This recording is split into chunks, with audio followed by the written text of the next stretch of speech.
All right, let's going live. Let's see who comes in now. All right. Hey, Muskrat, welcome. How you doing, guy? Welcome to the show.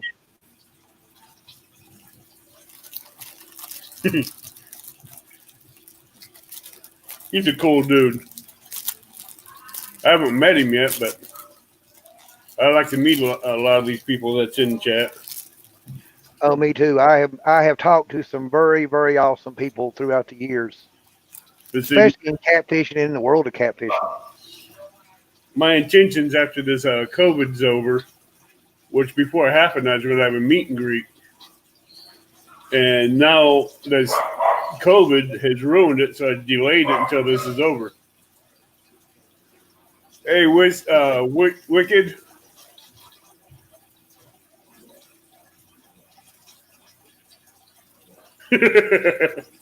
Yeah, Muskrat. He must be a regular.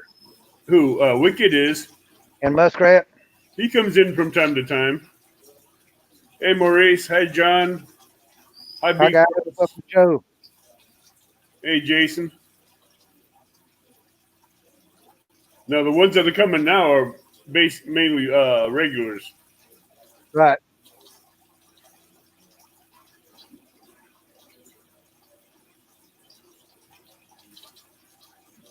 Come on.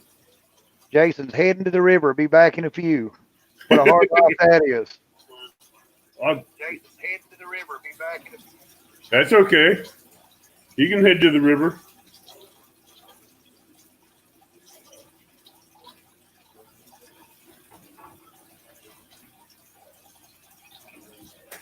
Brandon, Chad.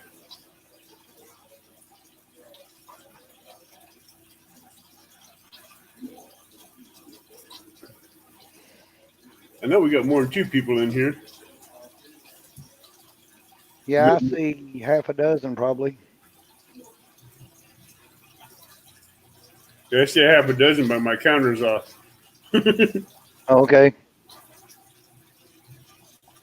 My counter on this normally tells me how many's in here watching. And it says 2, and I know there's more than 2 in here. I know there's at least 8. You couldn't even get the bluegill to bite? I love catching bluegill. I use them for bait. Oh, I love using them for bait. I even take some of them, the bigger ones, and turn them into flapper bait. A lot of people don't realize how big a bait a catfish will take. Oh, they love it. They don't care.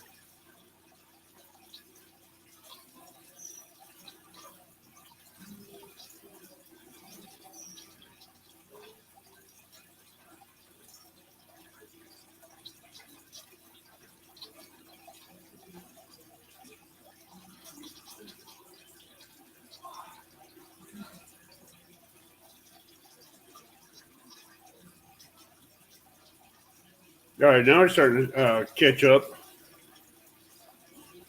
Must be on delay. That must be. Because my phone says 5. All right, now it's starting to catch up.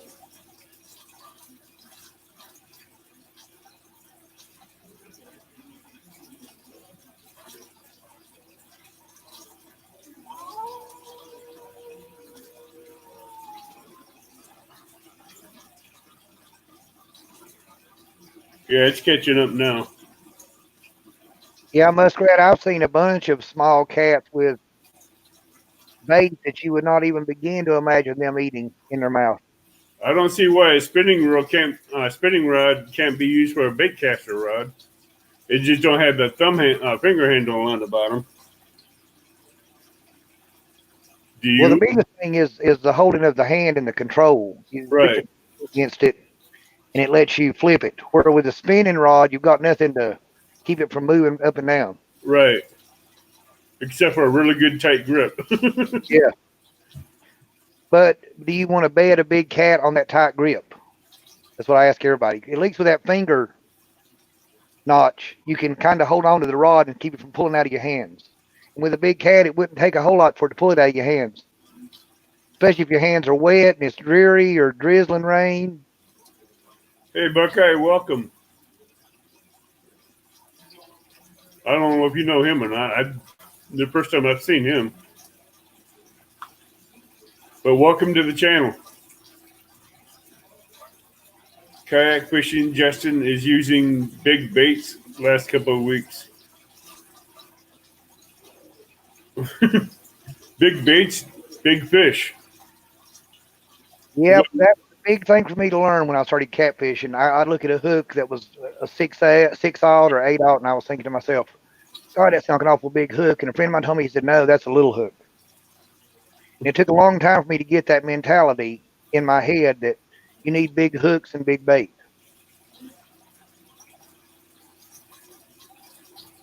Muskrat says, Ohio representing.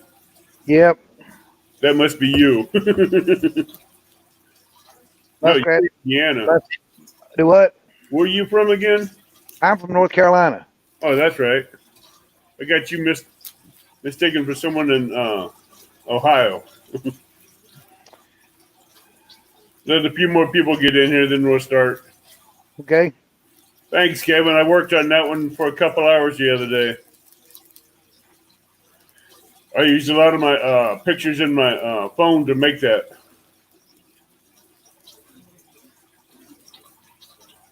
Well, hey, Paris or Ozark, how you doing? What's up?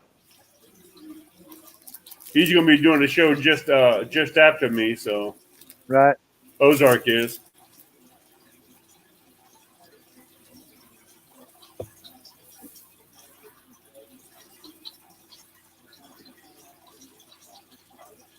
All right, we got about 10 people in here right now. Okay, everybody, remember to hit the thumbs up and share this. Okay, Chuck. Hey, La, how you doing? I think you know him. Yep. What got you into catfishing? Well, I grew up I've always been into catfishing generally. As a kid, going to the river, it was something we could do. It was cheap. I mean, I grew up here in the south, in the foothills of the mountains. Us as kids, we used to go to the river and catfish and burn tires all night long and catfish, which you can't do that anymore. I understand it's EPA rules, Mm-hmm. but I caught some catfish, some 3 pound, 4 pound, 5 pound, and I just never got the thrill out of it. And I worked at a place where a guy come in one day and he said, go catfishing with me Saturday. I said, man, I said, I've been catfishing. I said, it's not no big deal for me to go and watch a line go out and come back, go out and come back, and then all of a sudden go. He said, no, go with me one time. So he took me to the PD River here in North Carolina. And we got there, and he said, what pound test you got? I said, well, 20. He said, well, all you're going to do is feed them. I said, what do you mean all I'm going to do is feed them? He said, we run 50-pound braid here. And I was laughing because I thought he was just BSing. But sure enough, that night we caught anywhere from 20 to 40-pound catfish and caught them all night long. And it wasn't no tap, nibble, tap. It was boom, the rod was gone. Wow. And from then on, it's been like a drug. I've been hooked on it. Catfish is saying hi to you. Hi, catfish. Lyle is saying hi to you, I mean. Hi, guys. I'm trying to keep up with the comments and everything. But after that first trip going catfishing, I realized that he was right. If you're after monster cats, you know, I thought a size 4, not a 4/0, but a size 4 hook was a big hook. That's nothing in the catfish world, really. And it took a long time for me to get that through my head. You know, I'd look at a hook that was that big and I think, there's no way a fish can get that in his mouth. And then you catch one that's 30 pounds or something, you can put both your fists in his mouth and you realize that a brim this big is nothing. Yeah, an 8-inch brim ain't nothing for something that you put 2 hands in his mouth. Right. Hey, headhunter. And so that's what got me into chasing monster cats. And like I say, I've been hooked on it ever since. And I'm lucky to I live about 4 hours away from Santee Cooper, which is pretty famous all over the United States for catfish. Yeah.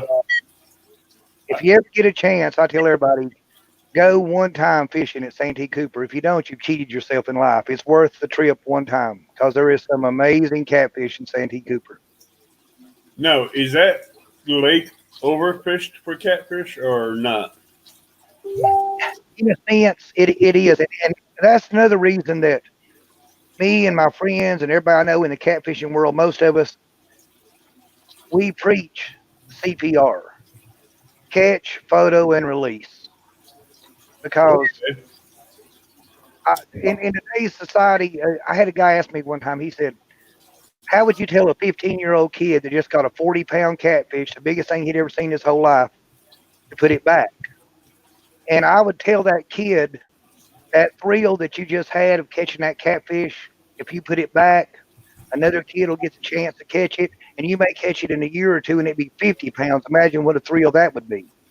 A And 40? everybody now has cell phones, so you can take the picture. You will always have the picture. Oh, yeah. You always have the picture. Yeah, so You we can treat. always have that chance of going back and catching that giant fish again, too. You're right. And would you like to leave it for your grandkids and your neighbors' kids and other kids to come along behind you? And they'd say, well, my papa used to talk about fishing the PD River, we'll say, right? And they go and there's nothing there because we fished it out. Our generation did. So we Yeah, need to leave some for the generation coming up. exactly. And nobody needs, to me, if you need to rotate the catfish in your freezer, you got too much catfish in the freezer. I never have enough catfish in the freezer because everybody I know at work and people that can't fish is always asking me for catfish. I understand, and don't be wrong. I'm not against catching them and eating them. If you catch some 6 pound, 8 pound, even 10 pound, and you want to eat some, I'm all for that. But the 15 and up, put them back. You know what I'm saying? They say that on an average, a big catfish is about 1,000 eggs per pound. So imagine 30-pound fish. That's Oh, yeah. 30,000 eggs. Let's say if 15% of those eggs survive, right? Yeah. How that's going to carry that bloodline on in that river or the lake or wherever.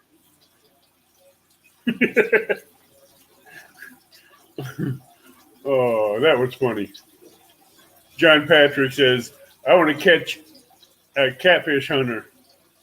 And headhunter says it just takes a big old cheeseburger for his big butt. Oh, that they're going to use for bait? Yeah, to catch a headhunter. But you're right. We need to teach conservation and teach our kids CPR. Don't scorn them, don't fuss at them. And I would, if I pulled up to the dock today and you had a boat full, it's not none of my business. Now, I might tell you that, in my opinion, right, I wouldn't throw up on you, but it's up to you. There's no law that says you can't catch and keep all of them. Right. But I look at leaving something for the next generation and keeping the rivers and lakes alive. I agree with you on that one. I mean, and don't get me wrong, I'm not. I've got uncles and grandfathers that would go to the river and they would come back with a stringer full, all they could carry, because back then there was no cell phones. They couldn't say they caught them, so they brought them back.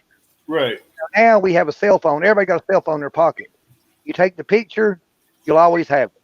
Right.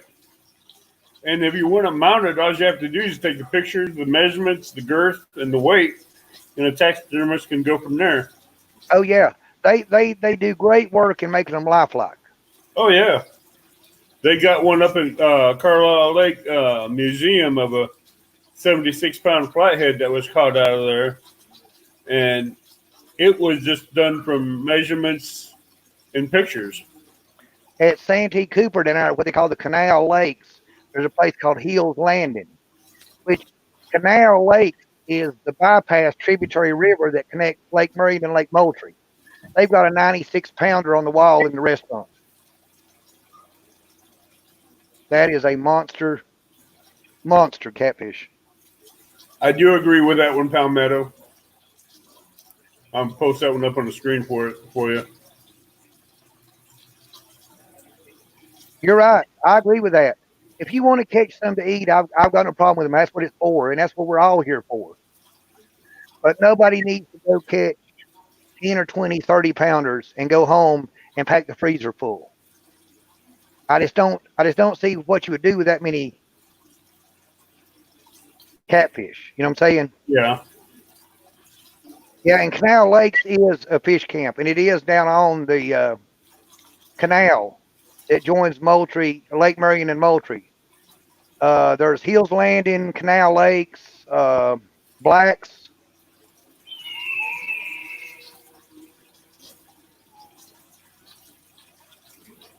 Go ahead. But the diversion canal, that's it. Around here we call it the canal because I'm trying to remember. It's either 5 or 6 miles long. I can't remember exactly from one end to the other. But it joins Marion and Moultrie, and there's a bunch of big cats caught in that canal. Most people will drift down through it with a windsock, holding the boat and letting it just bounce off the bottom. Yeah. There's a river here in Illinois. It's called the Kaskaskia. It's over 400, 500 miles long. Wow. And one that's hardly ever fished for cats. That is, I mean, that thing has so many creeks and everything running off of it, Right? and backwater tide pools in there. That thing is just nothing but a pure breeding ground for blues, flatheads, and channels. Wow. And pulling a 30-pound channel out of there ain't nothing. You can pull out a decent-sized channel. The smallest channel I pulled out of there was 8 pounds. Right. And But people always talk about looking for that monster. Let me tell you something. If you're sitting fishing at night and you're having fun and you're catching 8 and 10 pound channels or whatever, and you're catching them all night long, you're having fun. Oh yeah, I go to that river all the time catfishing, and I have not been skunked yet going to that river fishing for cats. Right. I might catch a lot of channels during the daytime, but when that sun goes down, those big blues and flatheads come out to play. Right. Well, if you're looking for flatheads, you want to look for. I tell everybody, if you look for where logs have been washed up against a bridge piling along the bottom, Right. for some reason, flatheads want to be touching something. They want something touching them. Uh-huh. And all you got to do is just let your bait lay out in front of it and flutter and flip a little bit and give it a few minutes. It'll come find it. Oh, trust me. During the daytime, I go around underneath Highway 13 bridge that goes over the Kaskaskia and throw my baits out around both sides of the pilings and pull out flatheads left and right there. Right. But during the time, I just cast 5, 8 feet off the shoreline with a live bluegill and catch them. Right. There's just something about hooking a flathead, though, that just don't come to the top. The fight's on the bottom of the river that just makes it fun. Yeah. Makes it a different kind of fight. I mean, why? How can you not get into it? That would just turn for a beginner hooking into a cat like that? That would be an awesome thing for him. Oh, yeah. The adrenaline rush. To me, the fight. I was fishing last year at the PD River down there where I always fish, and I'd had a really good night. And we go up here to a local reservoir, and I'll catch a live well full of 4, 5, 6, 7-inch bluegill. And I'll keep them alive till I get down to the PD River.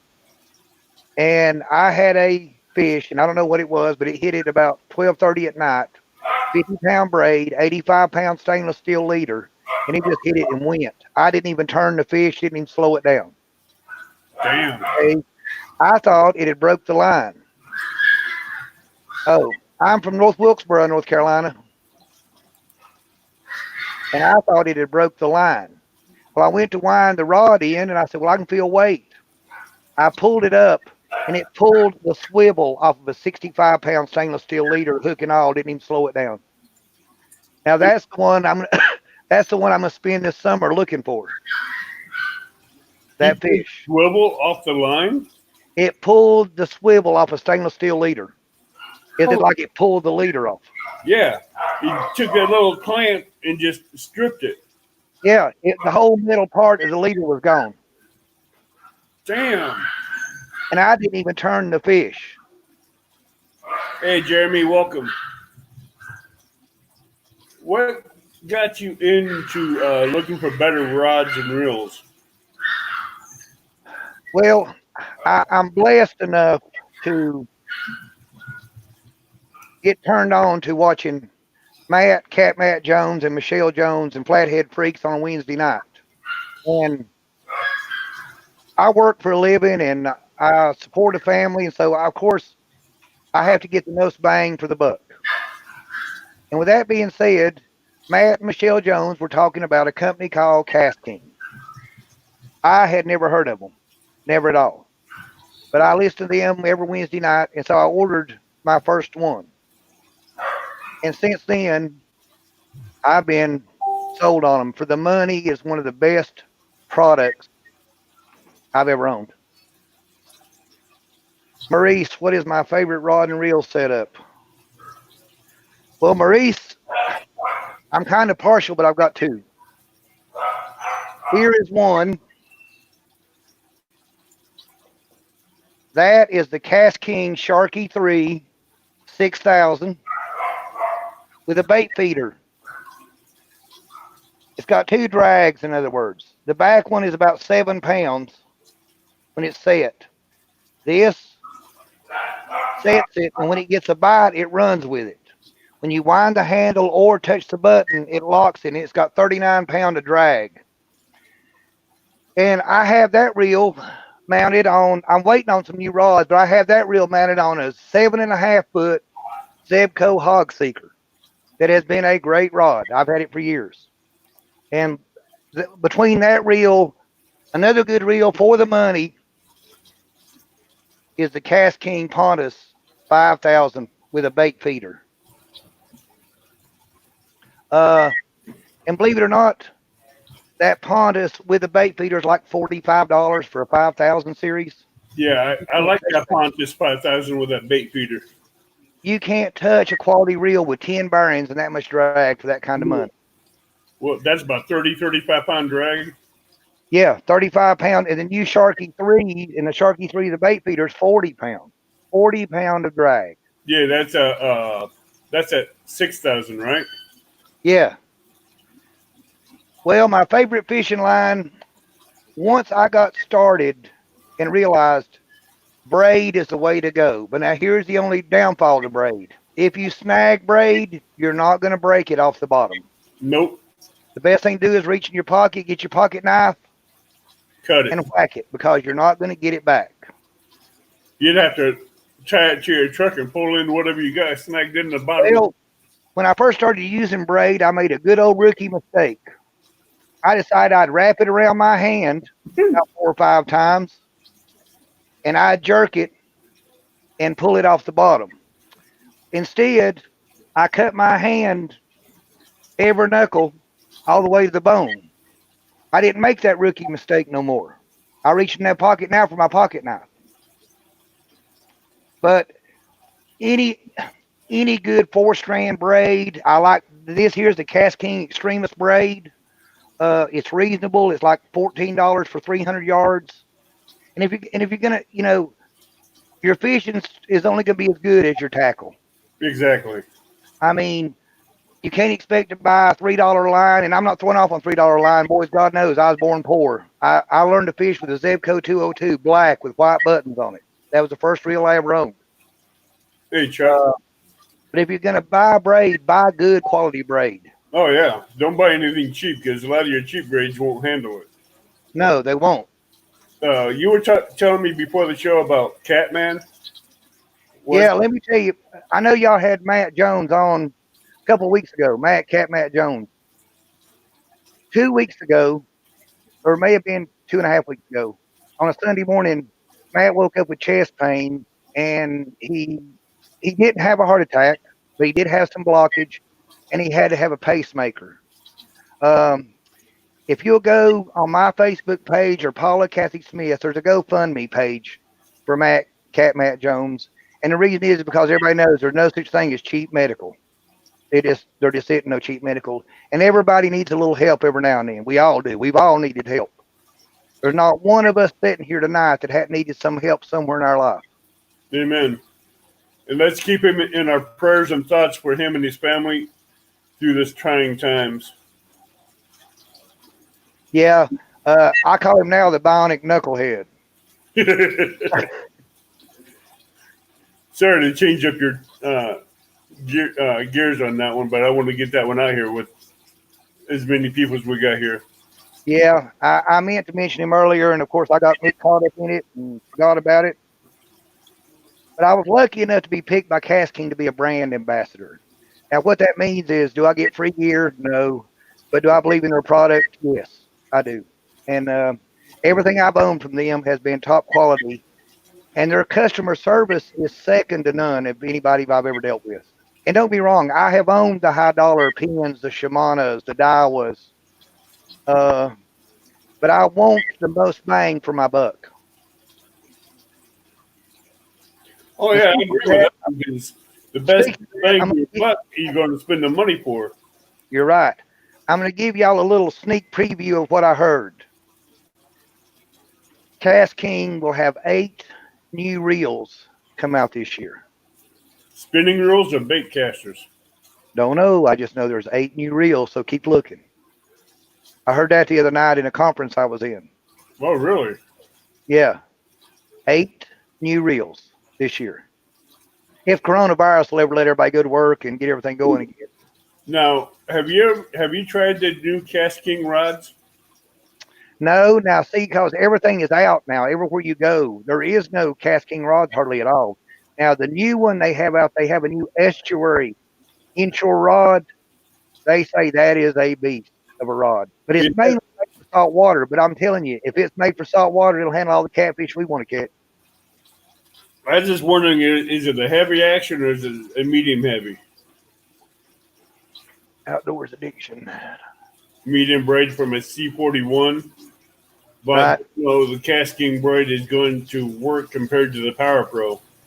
Okay, let me tell you what I used before I started using Cass King braid. I used Power Pro braid. Uh, I'm not throwing off on it. Power Pro made good braid, but so far my Cass King braid has held up just as good for the money. You know what I'm saying? I've not, uh, I've not had a bit of problem with it, and I use Power Pro. As a matter of fact, I used to buy it because they'd give you sometimes you get a bonus. I think if you bought it's supposed to be 150 yards spool, but they'd make it a 200 yard spool basically. You'd get 50 yards for the same price. The only thing about me with my reels, I need to find a spool of braid that has a lot of braid on it. Right. Because 300 yards of braid with my 3 reels, it wouldn't cover it. Okay. I see where Muskrat said he tried some of the Cass King Super Braid. Now, I got some from them that was 8 strand, and it was smooth. I mean, it was really smooth. I didn't like it because where I fish, there's a lot of rocks. And anytime it's smooth, it'll fray. Right. Now this braid is not. It's 4 strand. And it feels like kite string almost. You can feel it. Yeah. The 12-pound test kite string. Yeah. This is 4 strand instead of 8. Because it can stand a little more rocks and rough and torture in the water. Muskrat's talking to you. Charlie, what happened? Something bad happened? You're talking about Catman, I think. Yeah. Matt Jones woke up on a Sunday morning with chest pain. And his arm got to hurt. And he had enough good sense, and I don't know why, it must have been his wife. But anyhow, he had enough good sense to go to go to the hospital. And of course, during the coronavirus, she couldn't go with him, but they thought he was going to have to put stents in to start with, and come to find out he needed a pacemaker. So he got a pacemaker. He's back home. He's getting better all the time. I talk to him. I message him all the time, and he always talked about being part of the knucklehead nation. I tell him now he's just what the world needs, another bionic knucklehead. But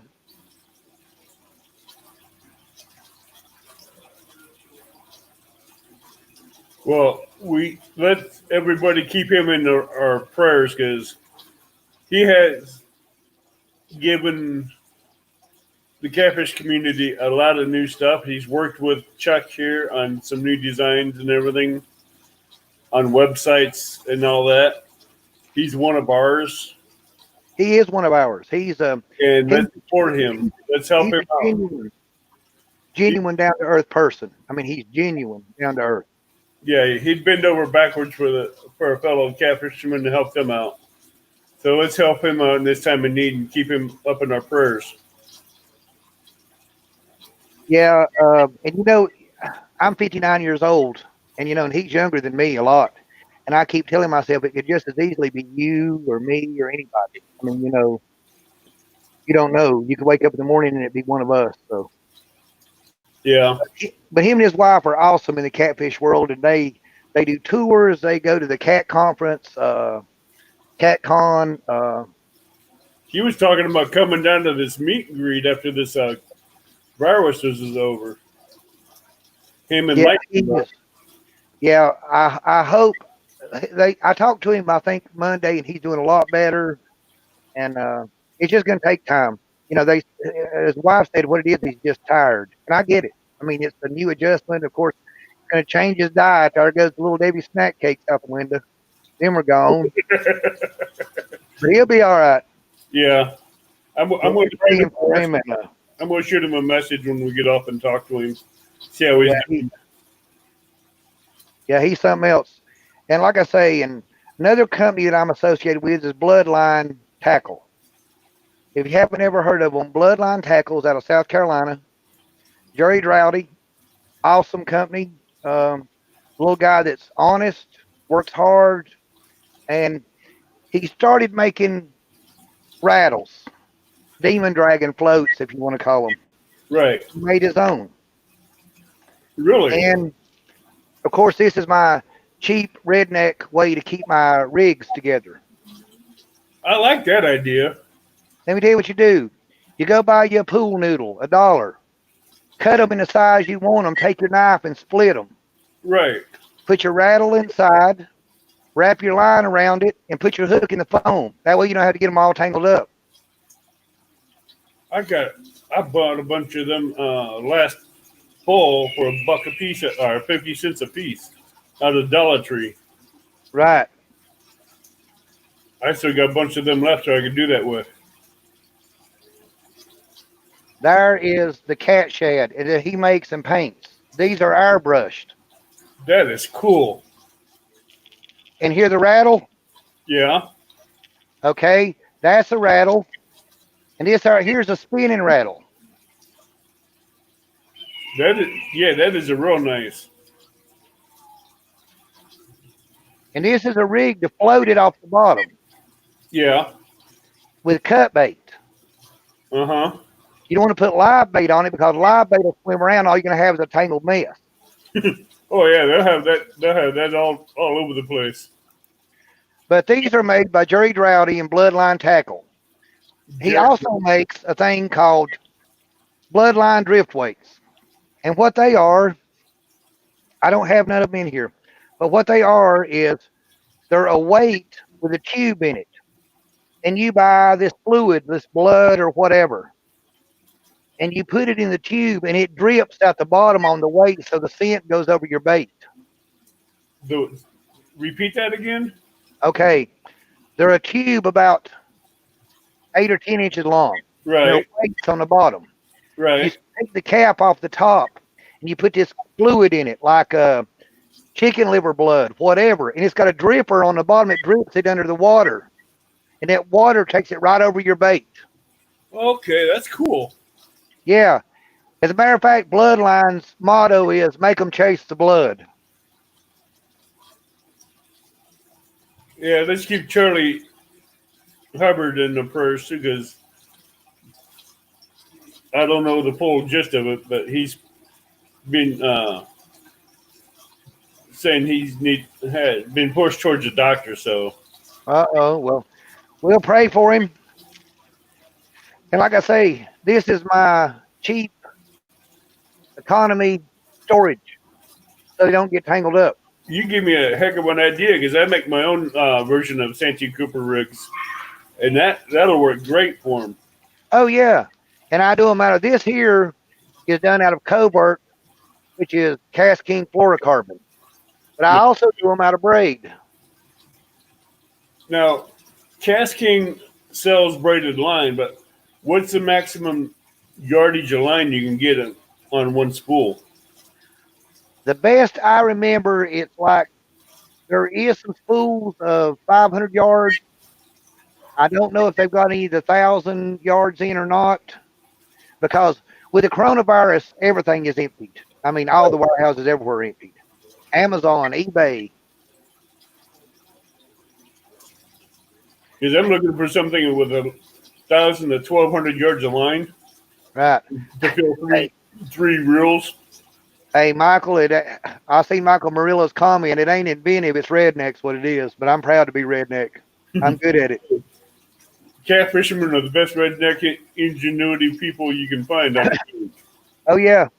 Uh, but Jerry Droughty, if you want to up your game, if you really want to up your game in catfishing, check out Jerry Droughty and Bloodline Tackle. They make the rattles, and also Jerry Droughty's he's got them being built now. He's building his own American Elite Edition catfish rods. Freezer Bound and welcome.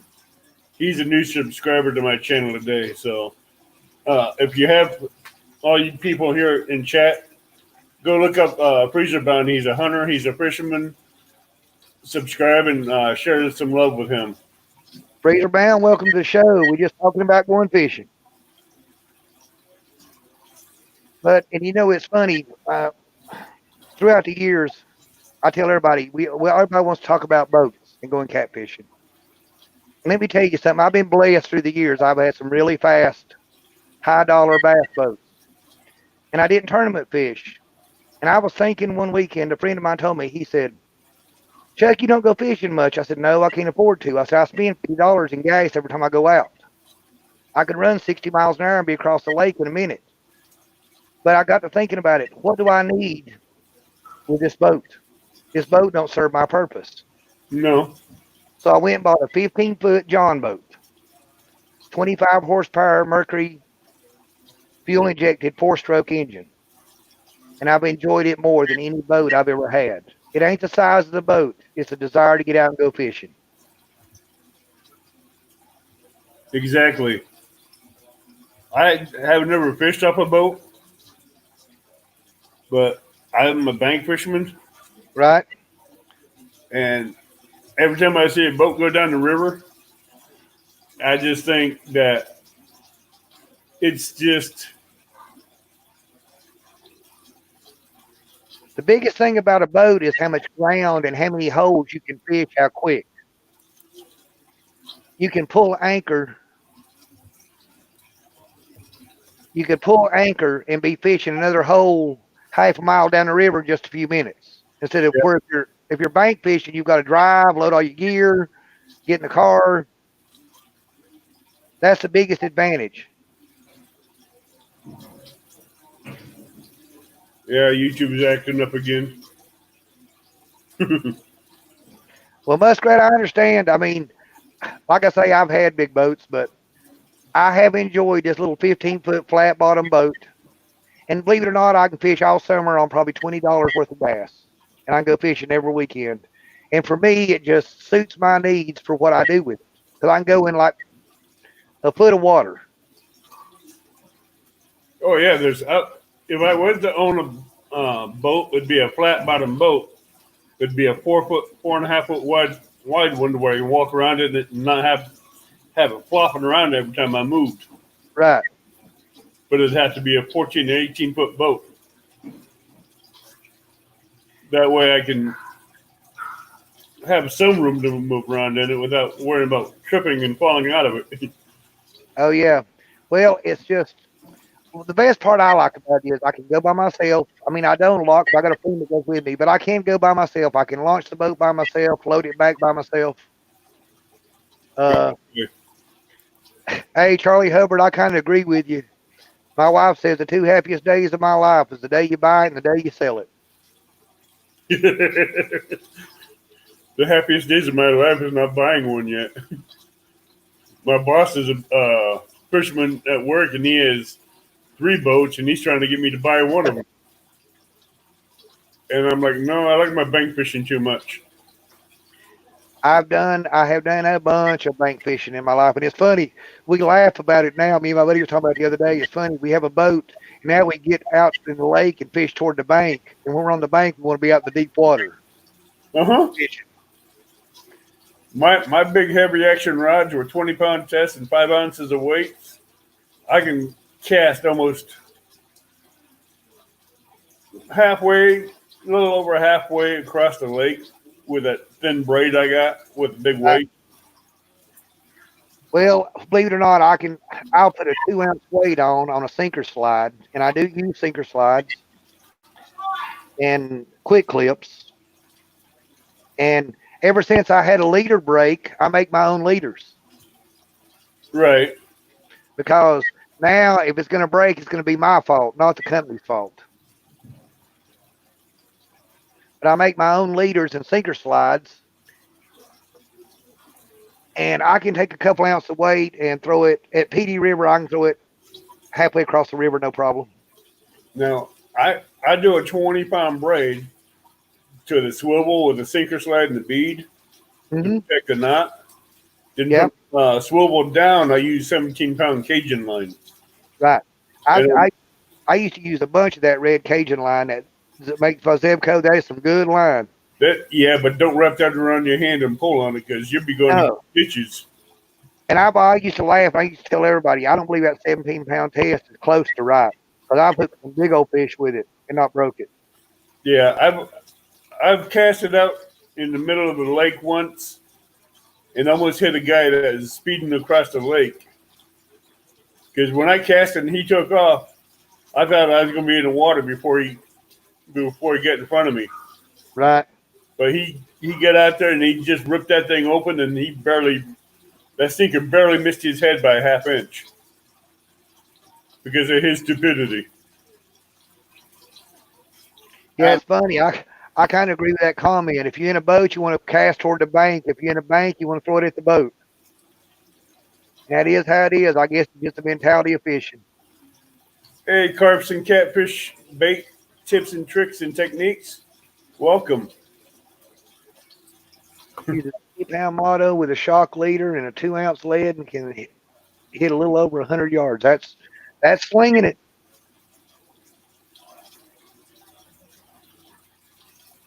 We do our best.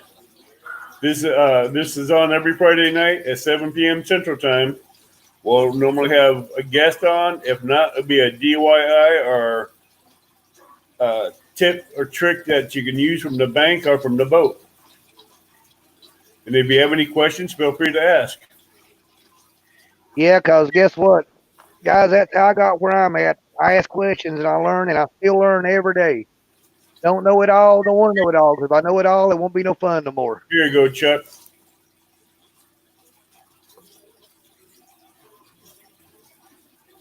Can you tell somebody why you use a heavier leader than their main line? And I'm the opposite. Well, I use pretty close to the same weight, both sides. If I use the fluorocarbon leader, I'll use 50 pound. And if I use the braid, I'll use 50 pound. The only thing about the fluorocarbon leader is it'll stretch. Braid has no stretch or very little. Braid is like a direct line from your rod to the hook.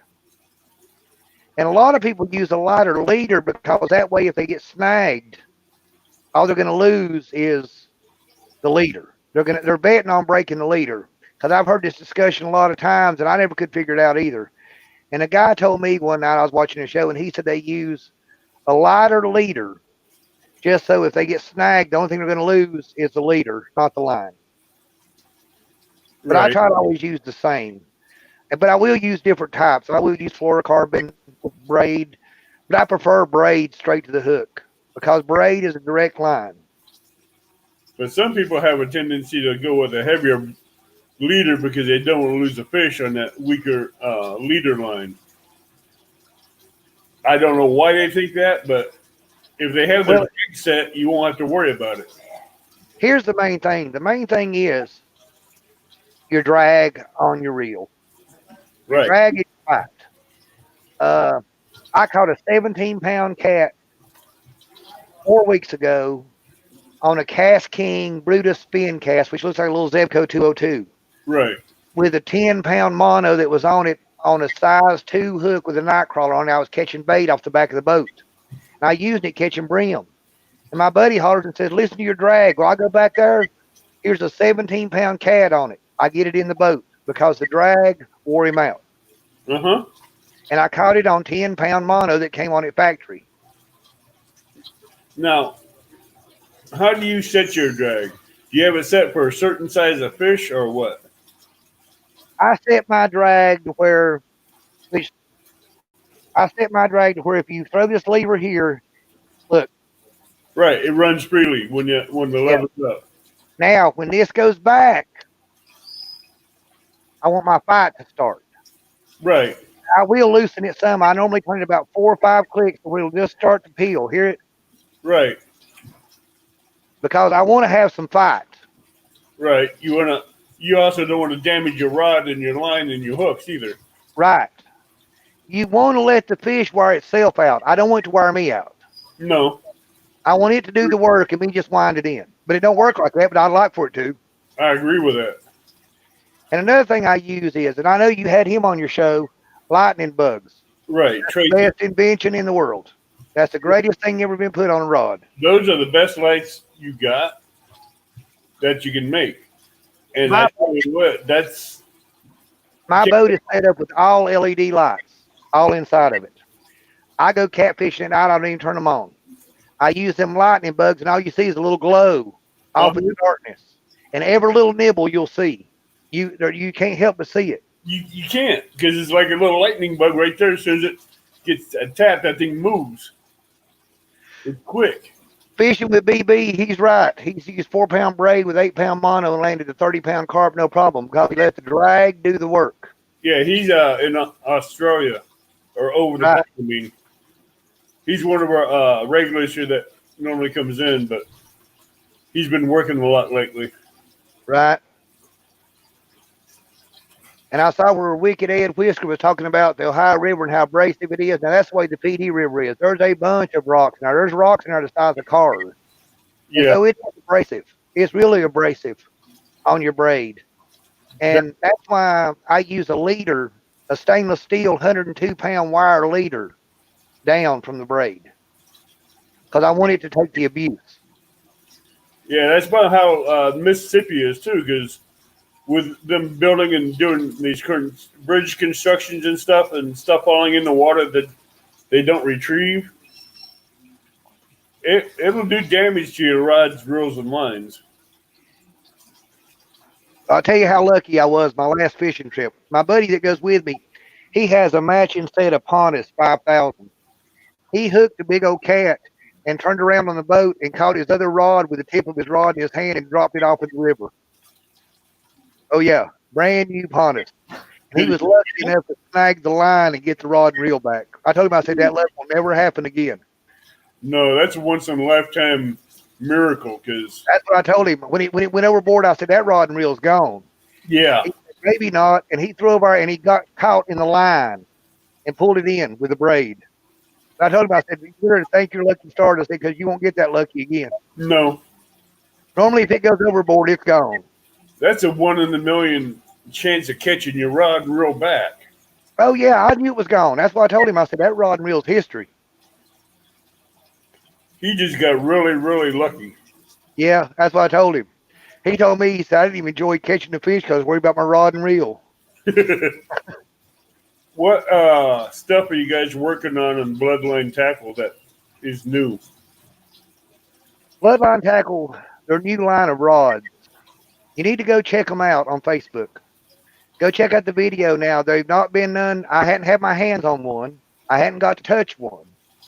I just got to see some pictures of them. But this might be an up-and-coming rod. You think it's going to be better than the ones they already have out, or? Oh, yeah. And in the next, let's just say, in the next 6 months or so, There might even be bloodline hooks on the market. Really? That's just a little insider, maybe. How's that? Now, what hook would you go to for your top of the line catfish hook, circle hook? Well, I got some here. Let's see. Believe it or not, a lot of people don't like them. A lot of people do. Uh, I've had really good success with them. I've caught a bunch of big fish with them. That is the Gamakatsu 8-aught octopus hook. Okay. I also use the Nocturnal Nation 12-0 nasty. And they are what the name says. They're nasty. Uh,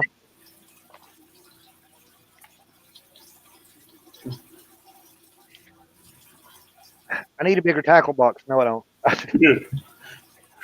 Man, we all can say that we need a bigger tackle box for catfishing. Oh, yeah. Uh, As soon as we do, it's going to be full within one paycheck. oh, yeah. Feel free to ask us questions, freezer bound if you want. You can find me on Facebook, and whatever questions you have, I'll get the answers for you, and I can help you figure out what you need. There is a 10-aught nasty. Damn, that don't look nice. It's not. And if you'll notice the back of it, it's got rubber on it. When you snail that hook, that snail ain't moving. That's rubber on the back of that. Yes. Holy cow! See the rubber down the shank in the back? Oh, Right. oh, that's down on the bottom. All the way to here. Oh, okay. You tie your snail around it, and that rubber just like glue. It sticks to it. Kevin, I'm working on that. I haven't got that figured out yet.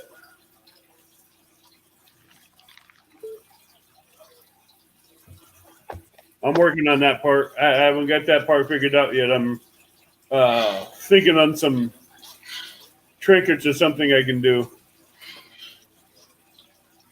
But I've been fortunate enough to, like I say, to be blessed throughout the years to get to catch some big catfish. And the guy asked me the other day, he said, "What's your personal best?" I said, "I don't know. I hadn't caught it yet." So, what's your biggest blue you caught? Biggest blue I ever caught was about 40 pounds.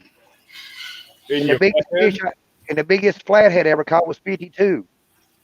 And I tell everybody, I said, the fish I hooked last summer, right, would have been my new personal best.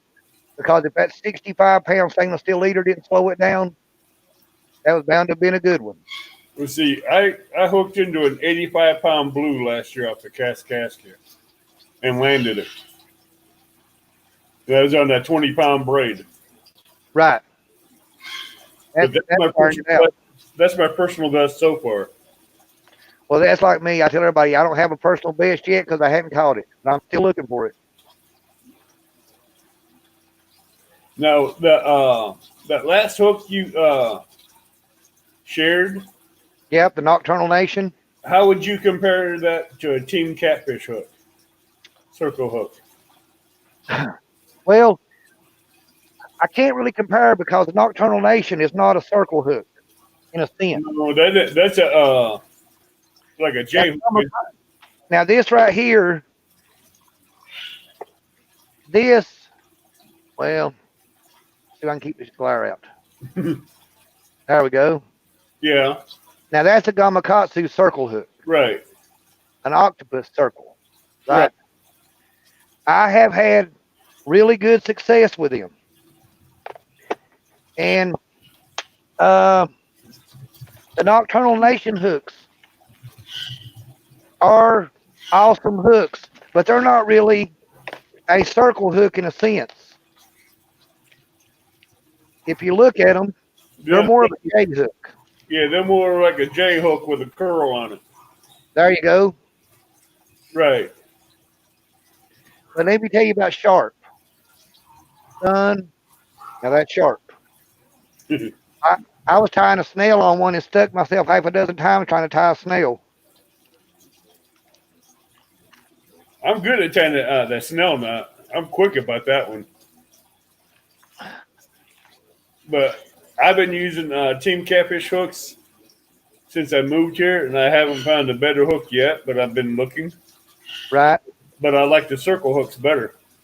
Well, now, everybody has their personal preference. I have friends of mine that love the J hook. Um, I've always been hooked on circle hooks. I just like them. Uh, I love the circle hooks because you don't have to worry about setting the hook. well, let me tell you something. I have missed fish on a circle hook because I thought they've had it running with it, and I went to lift on the rod. They didn't have it all the way in their mouth. And I guess that's my fault. Where with the J hook, you might have said it, but I'm still going to risk it with my circle hook. I'm like you. I'm hooked on circle hooks. I'm going to keep using them. You see, with circle hooks, and I know the catfish has it, but you don't have the hook, I'll run a stinger hook behind it, which could be another smaller circle hook or a treble hook. Right. Hook it into the bottom part of the bait, to where if he bites that lower part, he's still going to get hooked with that stinger. Right. Because I've had that problem before. And I pulled them out of their mouth. I've done the same thing. I've drawn back on the rod and pulled it right out of their mouth, and knowing they had it. I watched my rod go over knowing they had it, and pulled it out of their mouth. I cranked down on a few rods with a rod bent over and pulled it out of their mouth. Yeah. And I started doing stinger hooks. Well, the last time we went to Rockingham, which was 2 weeks ago, my buddy was there. He hooked a really good catfish, and he was using a J hook. And he'd always used circle hooks until this trip. And when he didn't set the hook, he got to fight it about 2 minutes, and it spit the hook at him. Hey, I drilled one in, and it broke the hook right below the eyelet, just a half inch below, right where I had it snelled. Right, it broke right below the snell.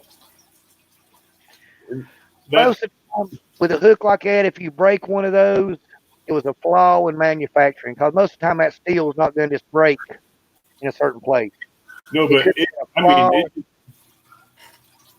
I was mad. Oh, I'm sure. That was a big cat. That'd have been my new. That'd have been a personal best in flathead for me, but I didn't get him in. Well, like I say, I'm still chasing my personal best.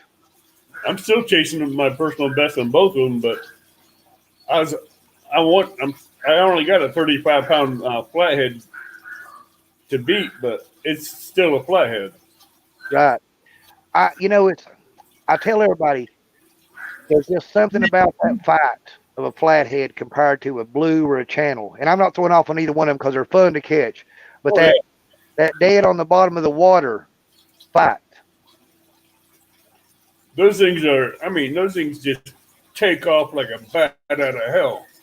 And they don't come. A lot of people don't realize that a flathead will put the bait in its mouth, and it may sit there for a few minutes and not move none. Right. And the whole time have the bait all the way in its mouth. Uh-huh. And then all of a sudden it'll do that flip, and when it does, you'll notice that rod jerk. Uh-huh. Well, he may have had that hook in his mouth for five minutes while you've been sitting there talking. I was July 3rd, I was night fishing, and I had my lightning bugs on the rods, and they stayed tight, and I hit the flashlight to my 13-foot Okuma rod. That line was bent down tight, and it went from here to like that, just ever so slowly, sideways. And I had a 5-ounce pyramid sinker on that, and that was in the mud. And that thing kept moving, dragging that. That flathead just took it. downriver before I realized he was on there. I noticed Outdoor Addiction asked, "What's the best budget round bait caster in your opinion?" He has Abu Garcias and pins that cost him an arm and a leg, and you're right, they do. I've had them both. Uh, so now I'm looking for something budget friendly but good quality. Okay, I have the Cast King Rover 50, and I like it. But let me give you, let's just say, let me give you a little insider secret maybe. This year, Cast King is supposed to have 8 brand new reels. One of them may be a new round bait caster, maybe like the Recon. The Recon is a trolling reel that's a line counter made by Cast King. Right. But they say that there may be one that's coming that's castable that's in the making. That's supposed to be there here this year. Now that line counter is one that you use for trolling, right? Right. This will be one, I think of the Penn Rival 15 LW, whatever, or whatever. It's going to be kind of made like that. Okay. Now, what would you consider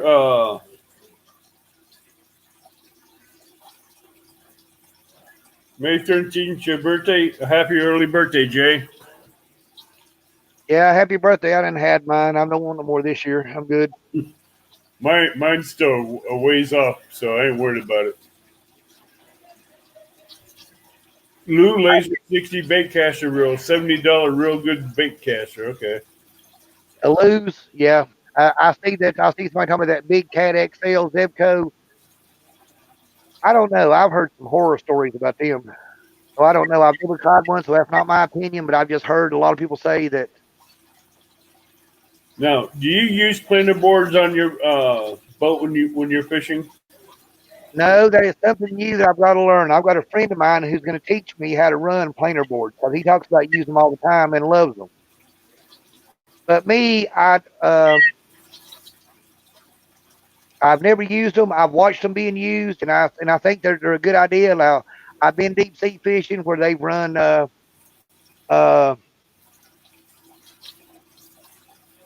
outriggers, right? Right. Bait up out of the water, and I've had bunches of fun doing that. But I've never tried it catfishing. But I'm going to learn to do it. That's on my to-do list for the year.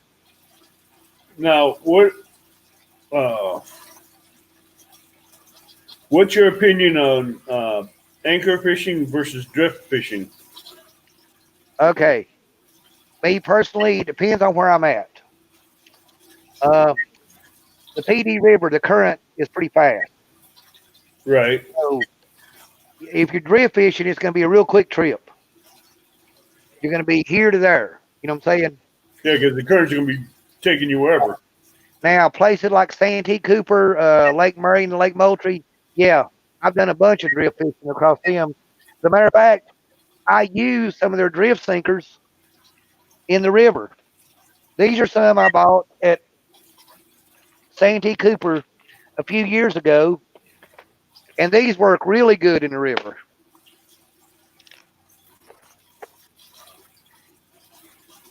Yeah, I heard about them. They're supposed to be good for bottom bouncing.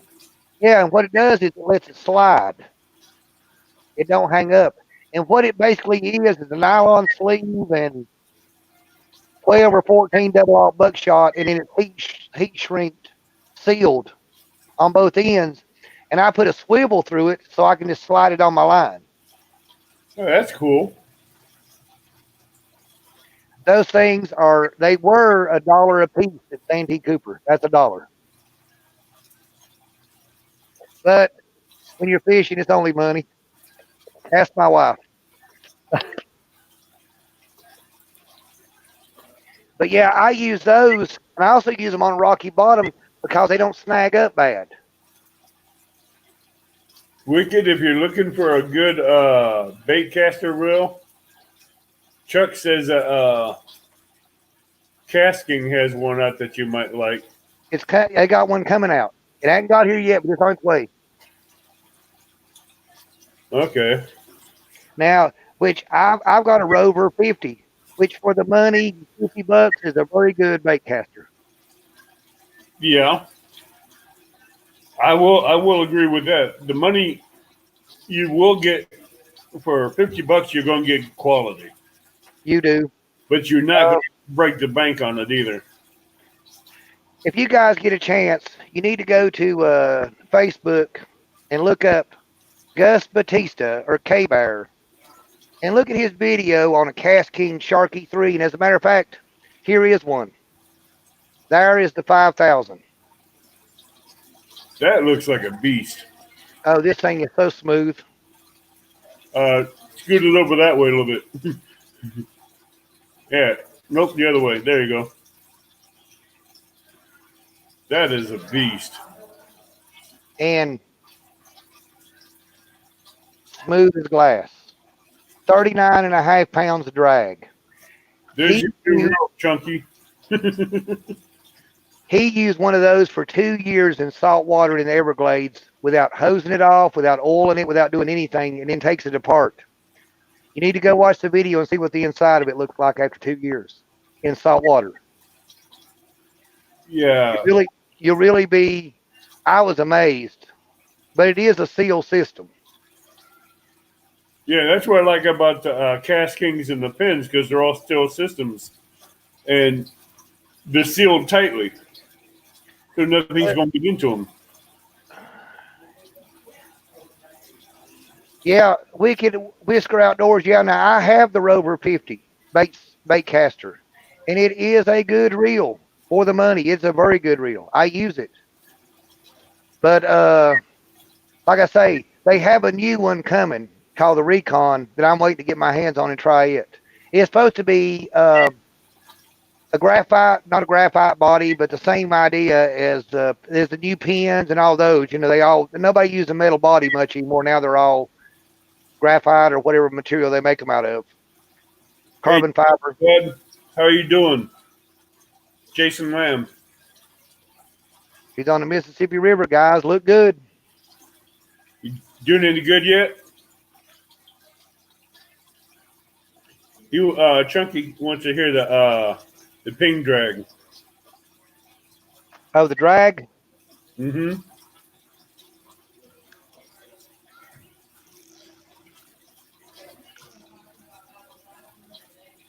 Put it this way, it will get your attention. I can hear it, barely, but I can hear it. Well, you got to consider you're hearing it through an earpiece too. So, but that's loud. I promise you, you will hear that buzz. It is that is absolutely one of the most fun reels for the money that I've ever spent money on and bought. Is that 6,000 Sharky 3 with a bait feeder, and I think I bought it on eBay through Cast King, which Cast King sells on eBay, Amazon, and CastKing.com. Well, Chunky, you get that headset too, so in real life you'd probably hear it a lot louder than that. You do.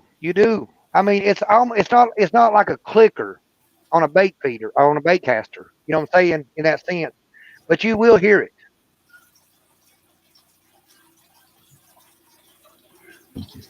Jason, what part of the Mississippi you on?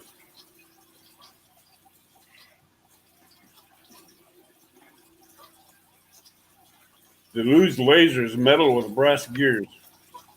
That sounds like a reel that's looking for an accident to happen. Chunky said that's not loud enough for him, not even close. So for me, I have enjoyed the bait feeder actions on them spinning reels. I like the idea of letting the fish run with it. Oh yeah, but once you flip that bait feeder down or click that reel, yeah, the drag does all the work. Yeah, that's a break. And yeah, that fish is running, that hook goes, it's like it's coming to point. Right. Yeah, Wicked Ed, go check out Cast King's website. Go to Amazon, eBay. Sometimes on eBay you'll find them with a 15% off coupon. Money's money, brother. I buy them wherever I can get them the cheapest. But I'm looking forward to watching that Cast King go in action this year. I've tried it snagging for spoonbill. Right. And I tell you what, that 30-pound drag pulled in a 53-pound Asian carp. Wow. Hey, we're lucky. Praise the Lord we don't have them. And I hope we never have them. Y'all welcome to all of them. But those Asian carp cut up catch some nice big flats and blues. Because you put that on the hook, and that's hard. That skin you have to actually cut it off with a knife to get it off the hook. Wicked Whisker, you're welcome. Anytime. Let me tell you what, I've seen videos of them jumping on the boat, knocking people off the boats, bouncing up and down the river. I watched a guy on Facebook the other day on a video shoot him with a bow. Now, this guy could put it this way, if he was aiming for you, you might as well kiss your rear end goodbye because he's taking you out. Because he was absolutely shooting some carp. With a bow? Yeah. Well, see, it's snagging season here around anywhere within a dam. You have to be 300 yards away from the dam to do it.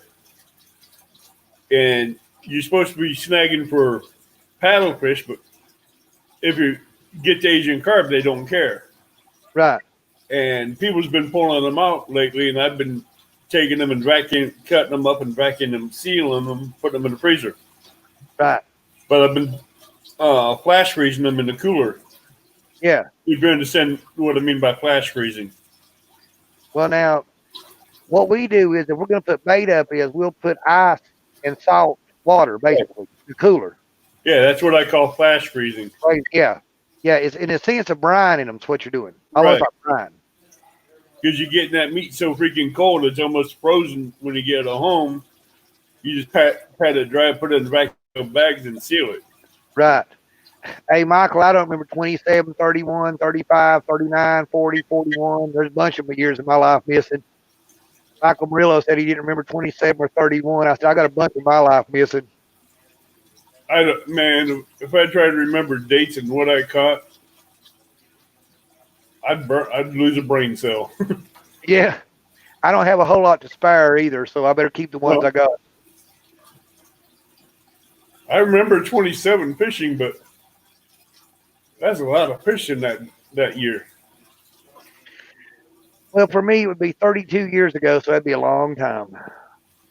Well, I'm thinking you're closer to my age, so I think it's a good ways off.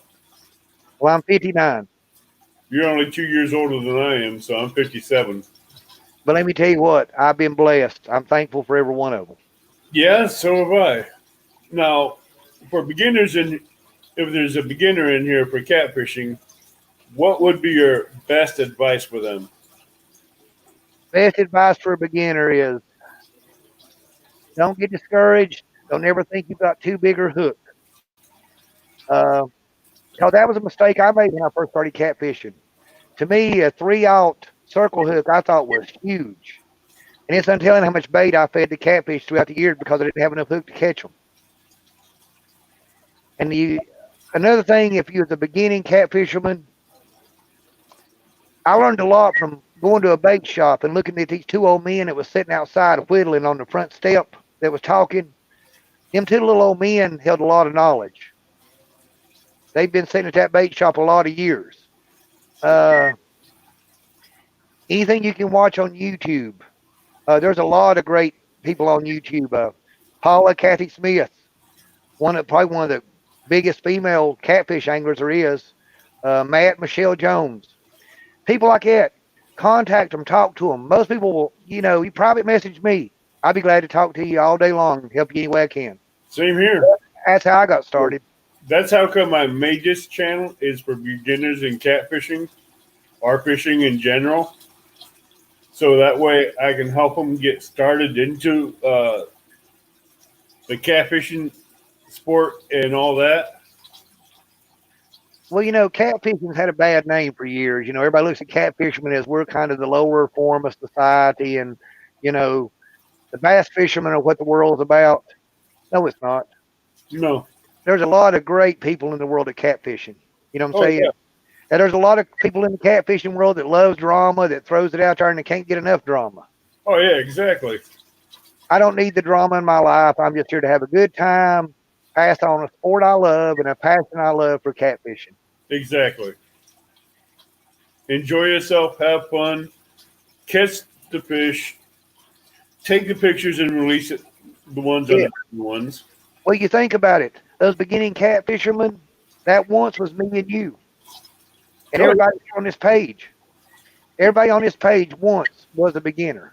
right. And they hooked into a giant and it got them hooked.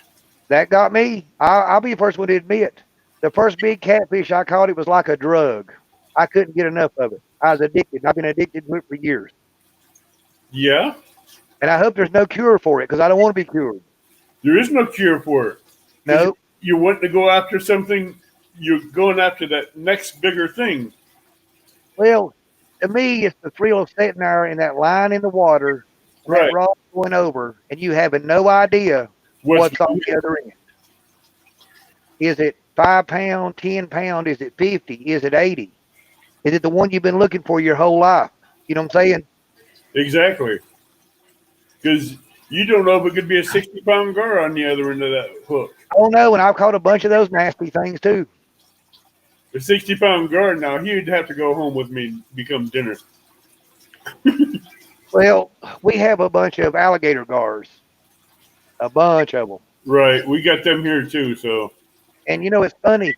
I have heard a story my whole life about alligator gar that if you catch one, that hook, something about the alligator gar, puts a scent on it that nothing else will bite it the rest of the night. Now, that's what I've heard.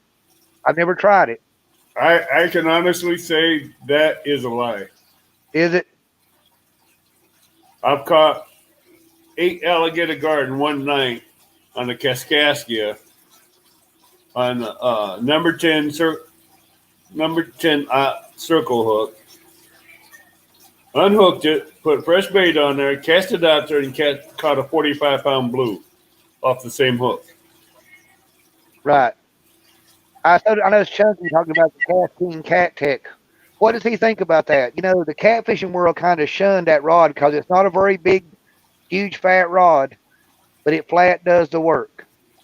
I've never heard of it. It's called a Cast King Cat Tech. They're out of them right now. As a matter of fact, I needed 2 of them. I'd like to order 2 of them. Chucky, what is your opinion on that Cat Tech rod?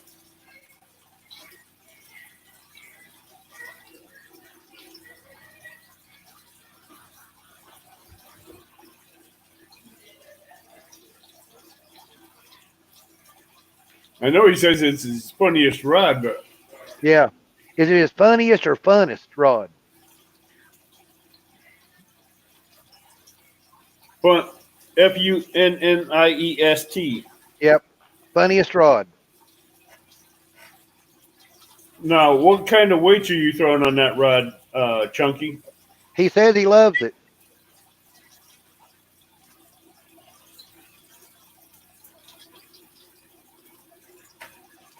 I absolutely love it.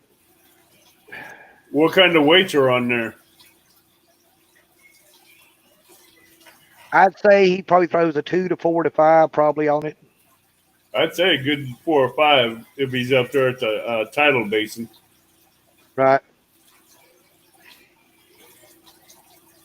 But yeah, to the funnest rod he ever had. You know, it's funny. That rod just wouldn't accept it by the catfish industry because a lot of catfishermen in their mind think that if you have a catfish rod, it has to be that big around. It has to be a Right. huge rod. And these rods aren't. Backbone. Yeah, they think you got to have a big back to them, structure, right? Oh, he's only throwing 4 ounces on it. Yeah. But they're fighting fools. Them rods are. How much is a Cat Tech rod? They're either $59 or $69. But where else are you going to get a rod that'll fight like that? Or you know, I think that's what they are now.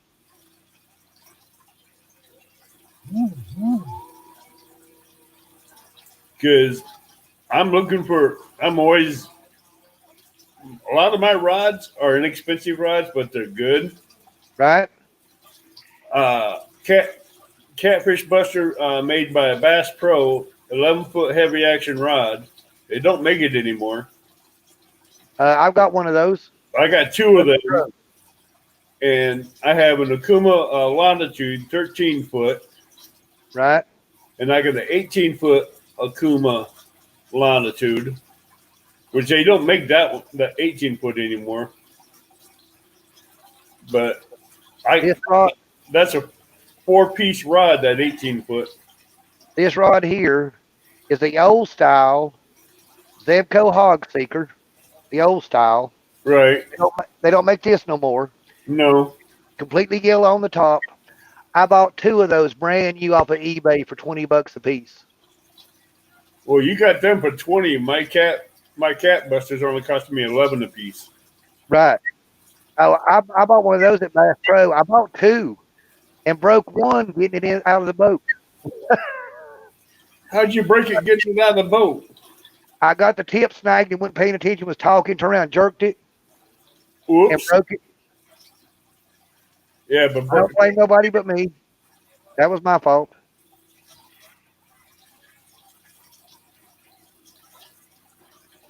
He's wishing Cast King would send him 3 more. Yeah. Hey, put it this way: if they had them in stock, No, are they just 7 foot, or can you get them longer than that? they're 7'6". Huh? And a lot of people, me personally, I don't have nothing over 8 foot's the longest rod I've got. The I don't short have rod that I got is what I use for bait fishing.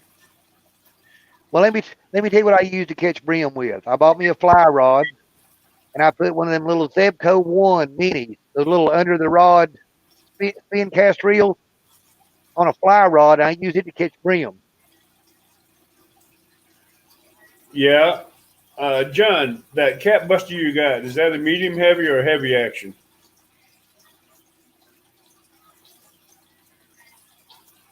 Because my 11-foot rods with a 20-pound test and a 5-ounce weight or 4-ounce weight, I can send it anywhere. Because that's why I like those heavy action rods with the backbones, because you can sling your baits, your weights, and everything out a good 150, 200 yards. But you give me a medium heavy action with that kind of setup, I'm scared I'm gonna break the tip off the rod. Well, it's funny, and I'm not throwing off on nobody, because let me tell you something. I've got some $22 Berkeley big game rods, right? Spinning rods, spin cast rods. Mm-hmm. The money, they're as good as any rod I ever held in my hand. Yeah. All the money, they are. And I'm not going to throw off on the guy who's got the $22 rod and the $25 reel. Because guess what? If you're catching fish or having fun, it's not the amount of money you spend. It's how much fishing you're getting done. What do you think of the heavy action, John? Oh, I like the Cast King reels, Jason. I just haven't had a chance to try out the rods, because I like the heavy action rods, 10 or 11 foot. Because a lot of the banks I go to, you have weeds just sticking up 4 or 5 feet off the ground, and I like to keep my line above it and out of them. Well, boys, there's something I learned about catfishing long ago. You could spend all the money you want to spend catfishing. Like bass, you can spend all the money you desire to spend. But I want to get the most bang for my buck. And that's why I believe in Cast King products. Cast King makes great stuff. Jason's asking, why did they stop making the Cast King Cast Cat rod? Okay, let's just say that maybe by the end of the year, there may be a new one. I can't say for sure, but there might be a new one. And the biggest reason they quit making it was because something I mentioned a while ago. You're not going to believe this, but the catfishing world kind of shunned that rod because it wasn't, the size of a baseball bat. It's a smaller diameter rod, but it handles the big fish. Why would you care how big the rod is if it does the work? But cat fishermen, they're like anything else. They're like bass fishermen. They're they're loyal to a brand. Yeah, they buy these rods that are $200, and for them, that's the only rod in the world. There's no other rod, and it's just a mindset. But Casking's going to come back with a Cat Tech rod. It's just going to be an upgraded version. Thank you, Michael. But that's basically what we're trying to cover in the topics, both the new and the old, and some of the stubborn thoughts of old techniques and beliefs of the past, as well as catfishing. But that's all part of catfishing. Do I own Casking? No. No, believe it or not, I'm just a brand ambassador. I just like their stuff. Like I was telling you before we came live, the only way I found out about Cast King is by going through Amazon and word of mouth. Someone said I needed to check out a Cast King reel in one of these live chats, and I found a 5,000 with a brake drag on it, and I decided to buy it and give it a try. But when I hook into a big cat on it is when I'm going to really find out what it's made of. And I was telling you about it, and you said that's when the fight's going to be on. Well, I'll tell you what. When I first heard Matt and Michelle Jones talk about a spinning reel with bait feeder for $40, I kind of thought, this would be a piece of junk. And that's what I really thought. I mean, I'm not going to lie, because I have pins and Shimano's and stuff, and I spend a lot more money. But when I got that Cast King Pontus and held it in my hand and saw that it was 10 ball bearings, I'm saying, dual drag, comes with 2 spools. I mean, Right. I knew that I had hit gold. Oh, I know I hit gold too. After that reel, I had to look at what else they had. What and I else haven't found nothing yet. What else does that reel have? The Honda 50 has 10 ball bearings. You get dual spools, and I love this. The fighting T handle. You put your hand in it. Yeah, that's a good handle. And you work it like a winch. Uh-huh. But Jason, what Cast King rod do you have? me? Oh. Jason Lamb. Oh.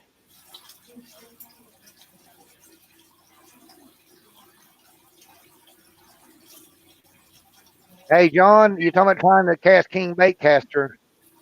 If you're looking for a round reel, the Rover 50s, 60s, and 70s really are great reels. Oh, the Cast King Cast Cat. Yeah. The blue ones. Yeah. And those are awesome rods. And believe it or not, they don't look like a big, huge, fat catfish rod that most people catfish and think about. They look like they almost look like a bass rod in a sense. Damn. But they got a fight to them. That new other Cast King 6000, the shark rod reel. Sharky. Mm-hmm. What's that one got as far as gear ratio and all that? This one here is well, I don't knock the ball down. This here is 10-to-1 ball bearing, and it's 5.5 to 1. Wow. 5.5 to 1? Yep. That's a lot of foot. That's a lot of. That's a lot of Hey, if we say North Carolina, that's a lot of Uh-huh. Like, I agree with what Jason Lamb said. It's a tough pull. Oh, it is. Hey, Jason. I know you just left here last weekend. You're going to find this odd and unusual, but they just opened up the Kaskaskia again. The Rover 90. What's the line specs on the Rover 90? There's a 40, a 50, a 60, a 70. Let's put it this way.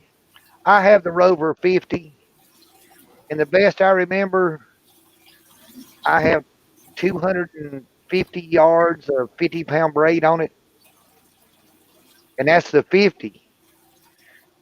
The 60 and the 70s, um, Amazon usually has a page, and I can't remember exactly the specs. I wish I could, and I don't want to lie to you, so I'm not going to give you no wrong information. But if you go to Amazon, pull up the Rovers, it'll give you one sheet is a spec sheet, and it'll show you mono line capacity and braid line capacity, but it's a huge amount of line. Put it this way, if it spools it, you wasn't going to catch it anyway. Now, with If these, it spools 350 yards of line, you're not going to catch it anyway. no, no. You better be in a boat and be able to chase that fish down with that. Yep. Now, the bigger the reels from a 5,000 to 6,000 and up means it'll hold more line, right? Right. Now, the Sharky is the only one that comes in a 6,000. The Right. Pond is the biggest thing they make is a 5,000. And this week on Tuesday, a brand new reel hit Amazon. The Brutus. The Brutus is one of the cheapest reels Cast King makes. Five ball bearings. It's got 17 pound of drag. I've got one on a Calamus rod I use as a trout reel, right? This Right. week, we come out with a 5,000 in it for $29 with a T-handle. And that don't come with a brake drag. No, it's just a spinning reel. Okay. But I mean, where else you going to buy a aluminum spooled, 5 bearing, 17 pound drag spinning reel that's worth having with a T-handle for $29? Now, You're not.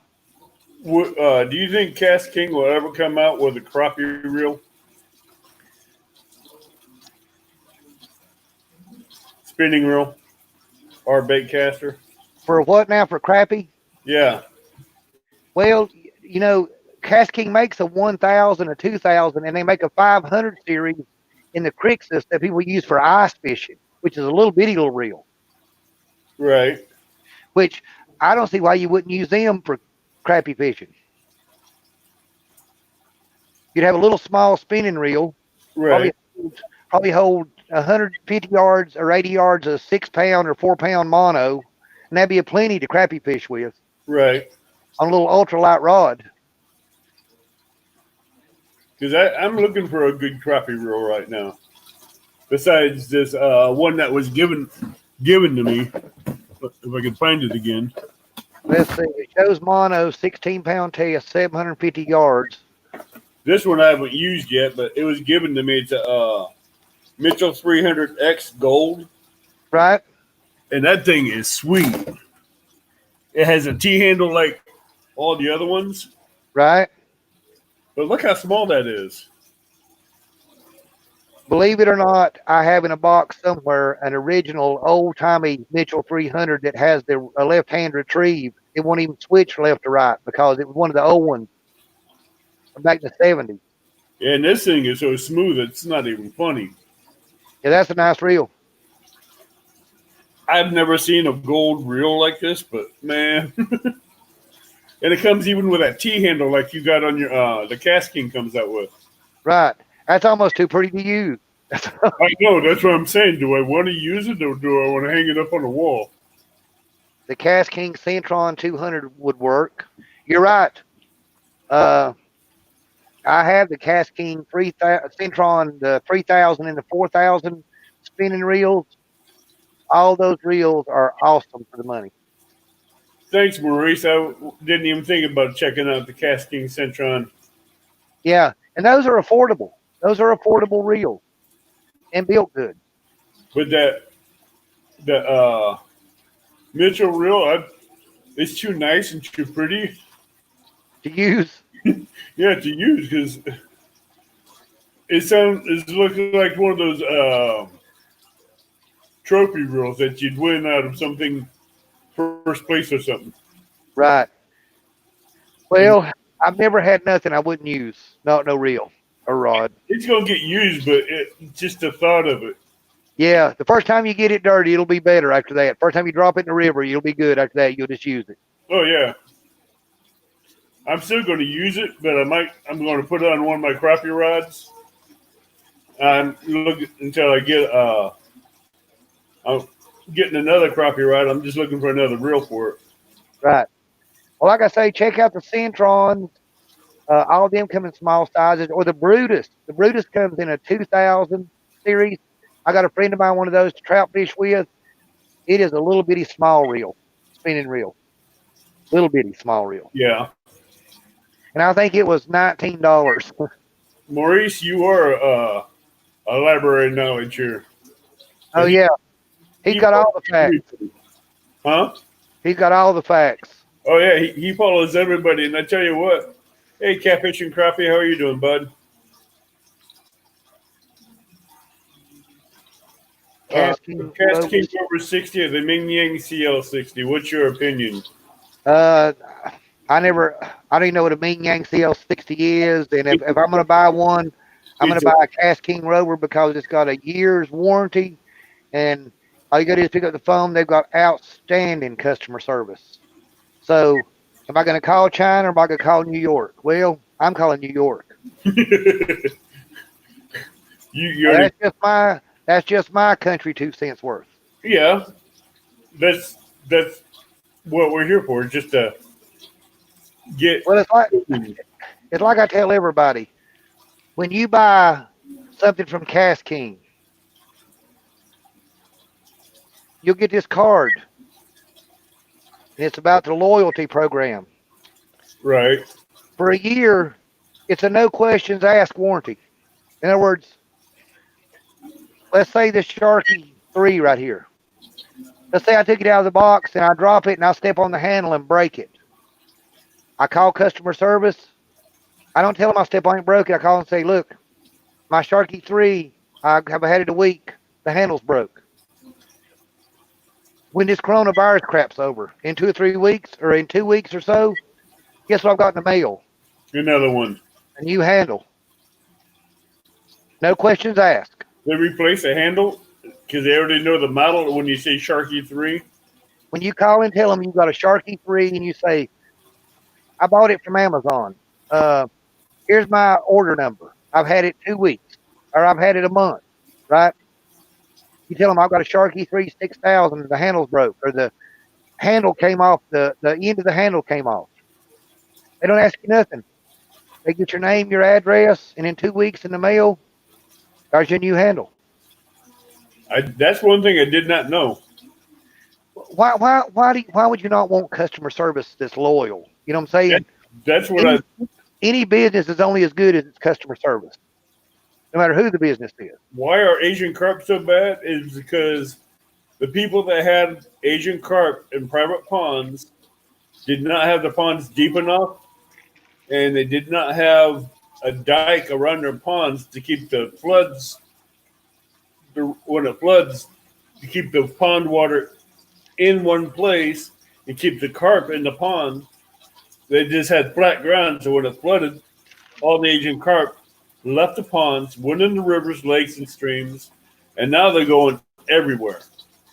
Well, and you can't get rid of them.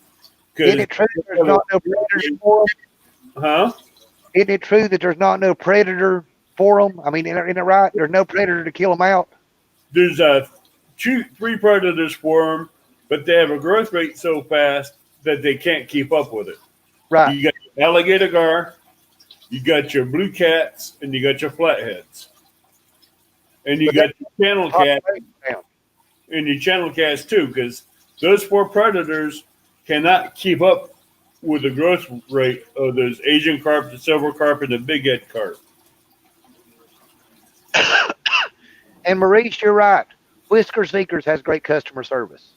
Any good company, if you want to find out how good a catfishing company or a tackle company is or whatever, they're just as good as their customer service. No, Lightning Bug is the same way. Oh, Lightning Bug. Tracy and Lightning Bug is above and beyond. Let me tell you what happened.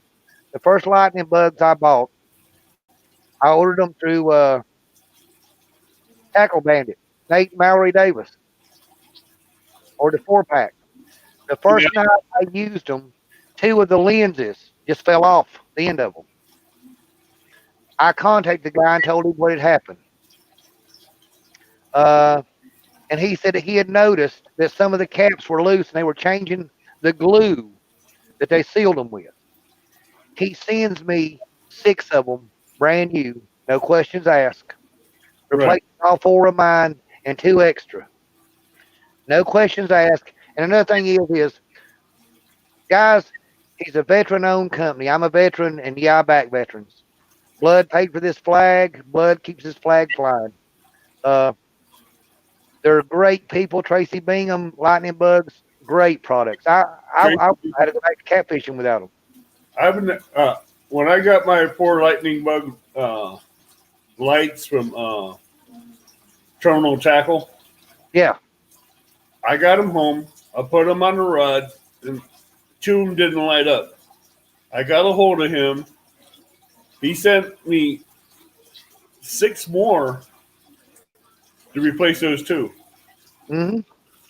And he never said a word, did he? No. He never said a word. I didn't ask for the other 4. I just wanted the replacement for the 2 that weren't working. Me too. Now, see, when I sent him when I contacted him, I told him what would happen was the lenses were loose, and he said that he was glad to have that feedback. You know what I'm saying? Yeah. Because if you get it in time, thank you for your service. Thank you. I appreciate that. I'm proud to be a vet. Well, on this channel, a lot of my followers do support the military, the police, the fire departments, the nurses, the EMS. Oh, yeah. In the front line. Those guys every day go out and do it.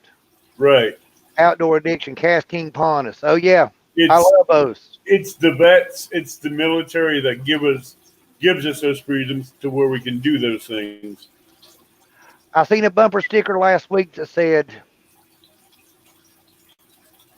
if you can read this, thank a teacher. If you're free to read this, thank a vet. Yep.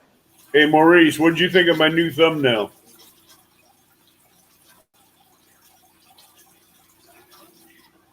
Or did you see it yet?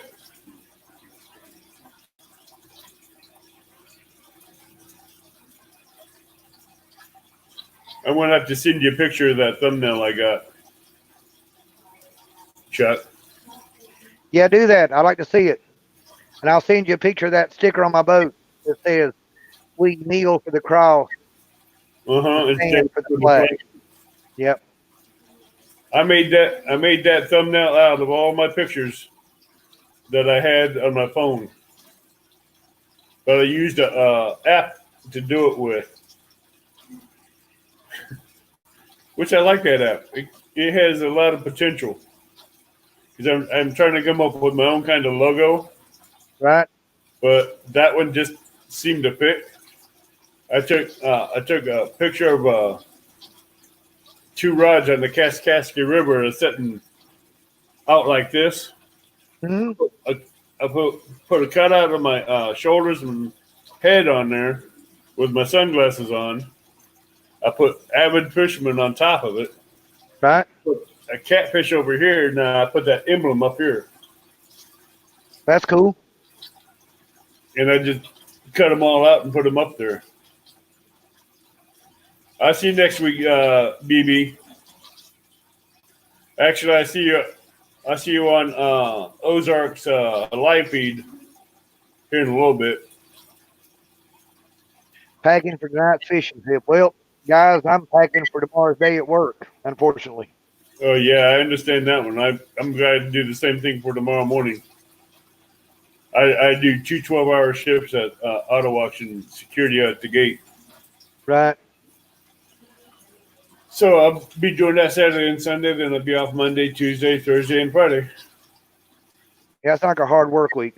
Off Monday, Tuesday, Wednesday, and Thursday, and Friday. Yep. But when this virus gets up, I'll be doing 3.5 days a week again, getting 40+ hours.